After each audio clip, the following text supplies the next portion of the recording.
Hi guys, I hope you all had a wonderful weekend. Today I wanted to get back to answering your guys' questions, and so the question I have for today is from Carl's432, and it says, Jenna, if you were writing your book for the first time now, how much do you think your perspective would have changed? Do you think some of your views would be different now than when you wrote it? So the answer to this question is definitely yes. Although obviously what happened, and so the chronological sort of account of events would be the same, but I think how I expressed myself during the process of writing it would be different. I guess one of the big reasons why I feel like it would be different is because at the time I was surrounded by people who had been in Scientology. I was surrounded by my parents. My ex-husband was in Scientology.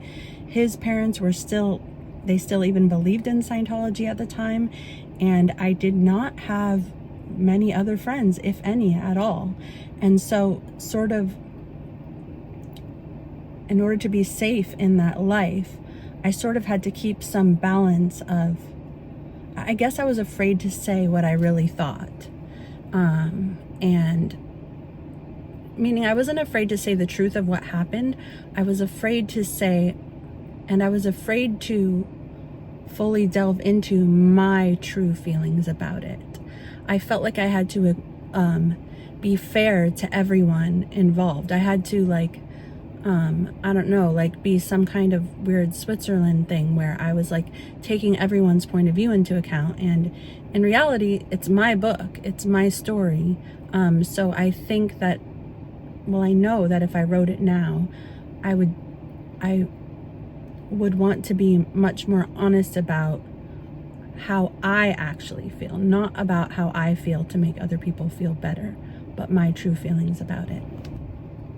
At the time of me writing the book, the reality is that I wasn't really happy with some of these relationships that were surrounding me, and I always kind of felt shame because I thought that certain things were really bad about Scientology, and that certain people trying to kind of force us to go back into Scientology was very wrong.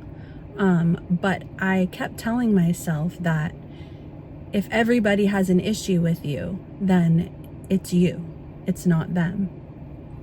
And I was doing that because I was trying to be brutally honest with myself, which is a habit that I adapted because I did not want to get sucked into another cult. And so I was like, if you see, if something, it was almost like, so only what you can see with your own eyes and what's the most obvious answer is the right answer. But it took me a long while to learn and to read, different books and listen to podcasts to realize that in this specific case, that wasn't actually true.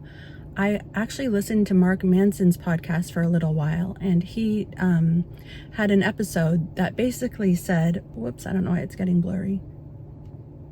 Okay, there we go. He had an episode that said, if you are surrounded by, if you have one toxic person in your life, it's actually very likely that you have more than one. Now, I don't agree with calling anyone who you don't like toxic, but in this case, when leaving Scientology, or people who still want you to be in Scientology or who are still Scientologists, it is toxic.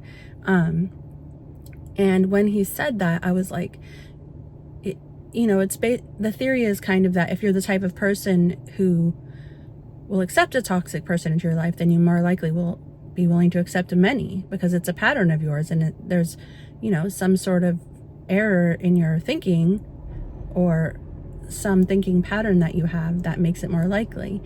And when I realized that, it kind of gave me the freedom to be like, it isn't just me. It isn't only me who's wrong, which was interesting because it was a similar realization that I had that led me to leaving Scientology. Another important aspect to this is that at the time when I was writing my book, I was actually surrounded by people who would come off looking bad if if I were completely truthful or if I were brutally honest. Like, just say, for example, my parents or my in-laws. And basically, I would see these people all the time, and also my ex-husband. And I would have to live, as far as I was concerned, I would have to live with them for the rest of my life.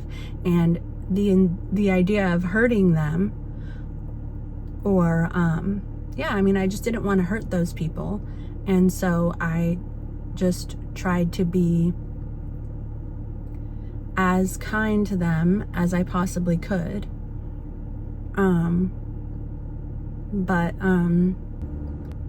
while I don't really regret trying to be kind to people, I do regret sort of putting their well-being and happiness above my own when they were not willing to do that for me. And it would have honestly been very helpful for me to express my real opinion and to explore my real opinion, because it would have put it out in the open, and it would have, I wouldn't have had to keep pretending or being a half version of myself in order to please the people in my life. But the reality is that it was just too scary to do at the time. And I was kind of made to feel a lot of shame for, I don't know, there's this thing here in San Diego, or it's specifically in my ex-husband's family, where anger is considered like the worst thing you can possibly be. It's terrible to be angry. And I know many people believe this. And at the time, I was angry. I was angry about Scientology. I was angry about my upbringing. But I always had to hold it in and try to be a pleasant person and try to pretend to be easygoing when people did things that weren't nice, when they made rude comments, when they belittled my experience, which happened frequently. And there was so much shame concerning my anger, when the reality is that it was something natural. And if I was allowed to be truthful and honest with people about how I felt about what they were doing, then it probably would have been led to healthier relationships, or it would have led to ending those relationships. And but that was just too scary for me at the time. But the reality is, in my opinion, that anger is something that has saved me many times. If I never got angry about the events that happened in Scientology, then I would never have left. So your anger is protecting you. Now, of course, if you're experiencing like a ton of anger in your everyday life, and you're being abusive, that's something that and you're not doing the actions to change your situation or to change how you feel about certain things, then that can be harmful. But being upset about being treated in a certain way, or like you're being a drama queen for talking about Scientology, or for talking about your upbringing, or for speaking out against Scientology, that is gaslighting, and that is very destructive. And being shamed for having appropriate emotions to those things, that's extremely destructive and manipulative. Also, since I wrote my book, I've had a lot more experience as a parent, and especially with my kids being a bit older. Because at the time when I wrote my book, my kids were 3 and under, and that's a part of my own life that I didn't really remember. But now that my kids are older, they are living the ages that I actually do remember when I was there. And so I've had a chance to see how much different their life has been than mine was. And I have also had a chance to firsthand observe what the needs are of children at that age, and also to see what kids in the world are doing at this age, as versus what I was doing. So that aspect of things has really changed my perspective. The ability to look at things, to put my kids in my place, in my story, meaning imagine it was them going through all of the things I went to, is a huge viewpoint changer for me. It just makes me see things that I would justify away before, and that really, as a parent, I can't justify those things anymore. Another aspect of this is that I've actually learned a lot more about myself and who I am. And, there's a certain narrative that Scientology teaches you about yourself, and that people who, so if you're speaking out about Scientology, people want you to believe that you're a bad person, or at best you're just dramatic or bitchy, or, just things like that. And I did not have a solid foundation of knowing who I was at the time when I wrote my book, because I never had time to really have time to myself, or explore things, or have my life out, or have a life outside of people who believed in Scientology, or who had recently left Scientology, or who had reason to believe that the things that happened in Scientology were okay. So the process of learning about yourself isn't really something that happens in Scientology, because who you are is irrelevant. All that's necessary is for you to be a hard worker, and for you to abide by their rules.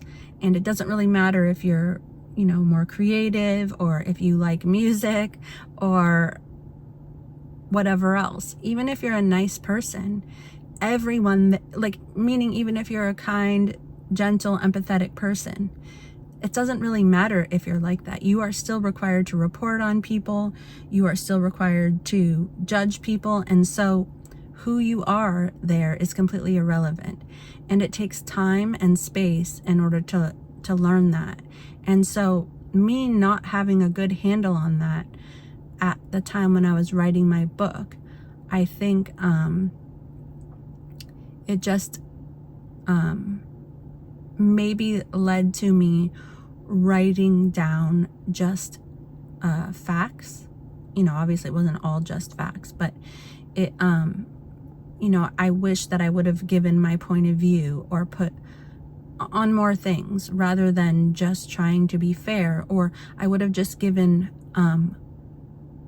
my perspective from who I am now, how I relate to myself, rather than sort of feeling I had to make excuses for the way that I am, or feel shame about it. I think that it would be I would have maybe been able to approach it from a perspective that is that's just more from who I truly am now, and the different angles that gives me when I look back at my experience. I think the biggest difference is that if I wrote my book now, or what I would redo about writing my book at that time, or had written it with what I know now, I would have continued speaking about Scientology over the years. Now I did podcasts, and I did a few things here and there, but because of the family that I was in, talking about Scientology was considered me fighting people all the time. My mother-in-law always referred to it as that, oh, you don't want to fight anymore, you just want to take care of your children. And of course I wanted to take care of my children, but the actual truth is that I could have done both at the same time, and it would have made me a lot more happy, and it would have made me express myself a lot more. And it's something that I needed to be doing for many, many years, that left a little bit of a hole in my life, and I'm really glad I've found it now. But I think that's the biggest thing. If I was surrounded by if I had been more honest, maybe I would have been surrounded by different people, and I would have,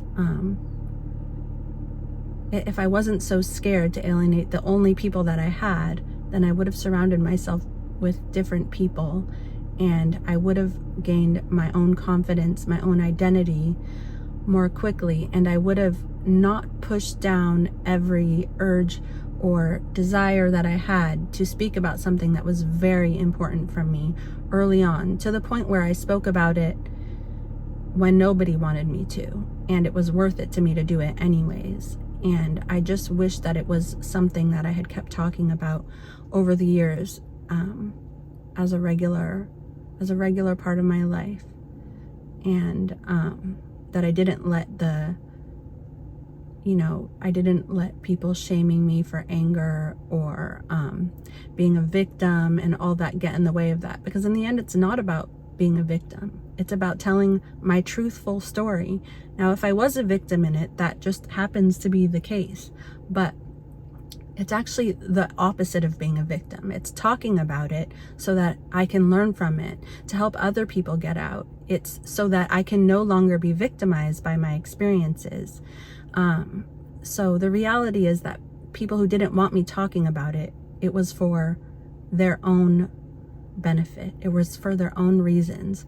And I wish that I had seen that at the time, instead of making it into something that, like thinking that me wanting to talk about it was because there was something wrong with me. And because I was just angry all the time, or I was a bitch, when that just definitely wasn't the case.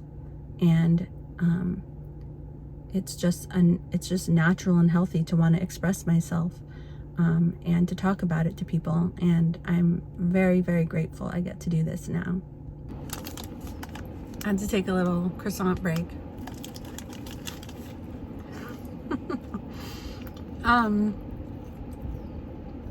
I guess I should finish chewing. So, I didn't want to go through this whole video referring to things that I wish I'd said and I didn't, but not say what any of them are. And so, or not giving points of view on things that I should have, and then not saying what those points of view are. So, I would say that a big one is that as much compassion as I want to show to my parents, and my mom in particular, there's a lot of questions on here about my relationship with her, and in the end, how I guess I can still have compassion, but still believe that certain things are true. And I guess that both of my parents were raised in Scientology. They had their own issues with it growing up, their own abuses and bad experiences. But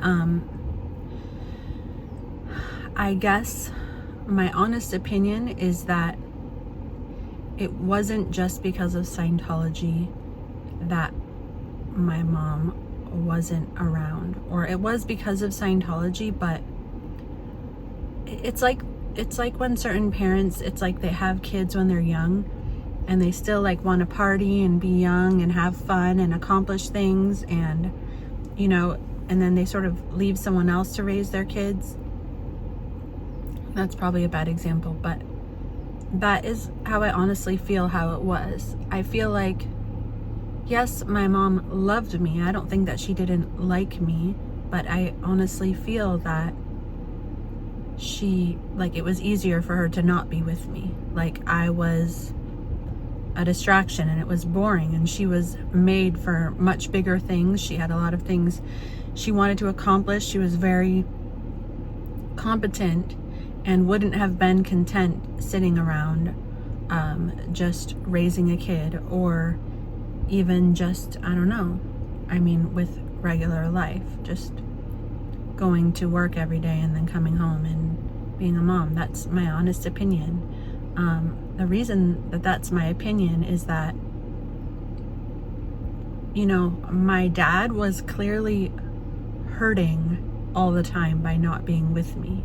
And so while my mom said that she loved me, it almost wound up being like something that gave me a fucked up version of what love is. It's like, okay, so love means it's okay to not see someone and not spend time with them and know that they're hurting and not do anything about it.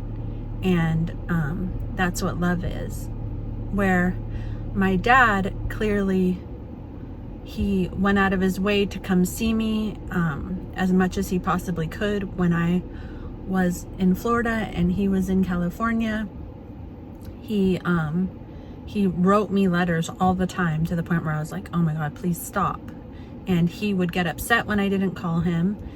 And he, you know, when we were together in California, when I would see him on Sunday morning, he would take me out to eat. He would talk to me. He would listen to music with me. And he clearly enjoyed me as a person. He wanted to spend time with me. Now, whether that was selfish or not, whatever, I think even people who we love, we selfishly, it's because we love them and being around them makes us feel great. Where when I was with my mom, it did not feel like she enjoyed spending time with me. It felt like I was like kind of like a distraction, in that she was living her life, and I think that she had some guilt over it, and maybe I definitely don't think that she hated me or anything like that, but I think that she could have gone without spending time with me, and it wasn't as hard for her. That's my personal belief in the things that I observed to be true. More croissant. Sorry guys, I'm really hungry. Another thing is that I really avoided talking about in my book was what happened when we left Scientology, when we went to my ex-husband's parents' house and lived with them for a while. And that's because it really was a nightmare. It really was, you know, we worked at their company at first, and all day at the company I was being pulled into my father-in-law's office, and he had been speaking to Kirsten Catano from the Office of Special Affairs, and he would try to handle me every day. Oh no, is there something in my teeth? Oh, okay, sorry. He would try to handle me every day to go back to Scientology. And then at night when we would go home, when we still lived with them, he would do the same thing.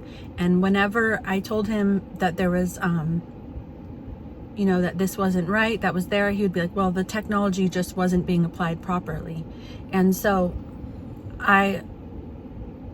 but I didn't want to hurt anybody.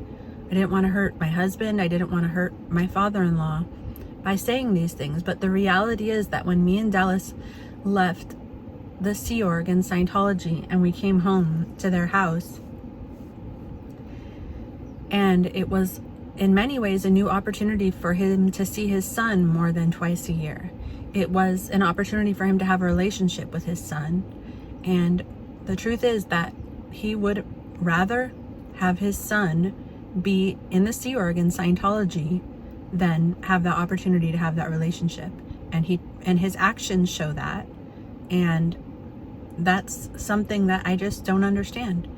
And it's something that's hard to forget and hard to forgive.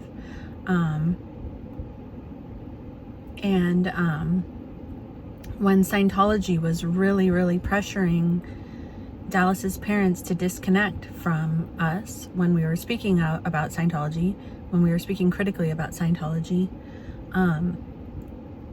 my honest to God belief is that Dallas's dad would and did for a while, until the non-Scientology family sort of shunned them for it a little bit. Now, I think that Dallas's mom would probably have never actually disconnected from him, but I very much think that his dad and his brother would have, and they did for a time. And even after it all went down and they left Scientology, we never got any apology for it. Not from his mom, not from his dad, not from his brother, not from his sister. In fact, they didn't even read my book. So it's like they kind of wanted to act like everything was okay and act like nothing had happened, as if they hadn't shunned us, or me more so. They blamed me more than they did Dallas. They kind of wanted to act like nothing ever happened and never apologized for it. And that's just really messed up. It's just really messed up. And it's really not the kind of relationships that I want in my life.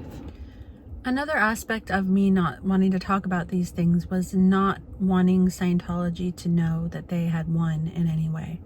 I wanted them to just think that my life was happy ever after the second I left, and otherwise I felt like they would have been right about me and it was wrong for people to leave. I mean, we would always hear when we're in Scientology that, oh, this person left and they got cancer and died, as if that was something that would just happen if you left. And I guess I just didn't want them to know that I was having a hard time even after I left. So I didn't want to include it in my book. And I also felt a little bit of pressure to sort of show other people who had left that my life was perfect, because I guess I felt like if I said it wasn't, then I would kind of be letting them down, or like not giving them hope, even though it really wasn't my job to give them hope necessarily. But I don't know why. I just like, I mean, I obviously wanted them to not go back, and I don't know, to feel reinforced in their decisions to leave. And also I felt that I had a voice to talk about leaving because of my name, and many people didn't. And so I kind of didn't want to put the bad parts, because I felt like it might be like, I don't know, letting people down in some way, which probably the opposite is true. It would have been better if I talked about the hard parts of it, which is sort of what I'm doing now. Probably the biggest aspect of it was that talking or being honest about how things were going with my ex-husband's family, and even in our relationship, it just would have, I felt like it would have caused me to lose the only relationship that I had. I mean, in the end, the reason that, you know, we rushed to get married and it was such a big thing for me, and that I really wanted us to leave together, and was because I did not have a family growing up. And so now this person was the only kind of family I had, or that's how I felt. Even if I had other family members around, I felt like I didn't have the bond with them. And now this person was the father of my children, and so doing anything that would endanger that relationship would be me repeating the cycle on my own kids. And I just put so much pressure on myself for that. It was almost like they were absolutely everything, and I just had to suck it up for everybody, for my ex-husband, for my parents, for my kids, and for my ex-husband's family. And I was just taking it all on myself, and just not looking out for myself or my own well-being. And I'm actually just really happy that I've come to a place in my life where I'm not perfect with looking out for my own well-being, but I am looking out for it. It is something that I think of, and it's something that I take pretty seriously now. And I know I will get better and better at it as time goes on. But I am getting there, and I'm really grateful for that. And a lot of it comes from being able to talk about it, being able to talk about it with you guys, being able to talk about it with my other ex-Scientology friends, being able to talk about it with my non-Scientology friends. All of those points of view are so important, and just being able to vent about it and just being able to learn about it. They have just brought me to a new place in my life where I feel much more healthy about my relationship with myself. And even if it's not perfect, I have many people in my life who do not have a vested interest in me not being myself, or me being a muted version of myself. And I have just many people who care a lot about me and who give to me freely their time and attention and their love. And it's so beautiful. It's so wonderful. And I'm incredibly grateful for that. All right, guys, that's all I have for today. I hope you have a wonderful rest of your day. I'll be back with another question tomorrow. Don't forget to check out Sins of Scientology on YouTube, and have a wonderful rest of your day. Bye.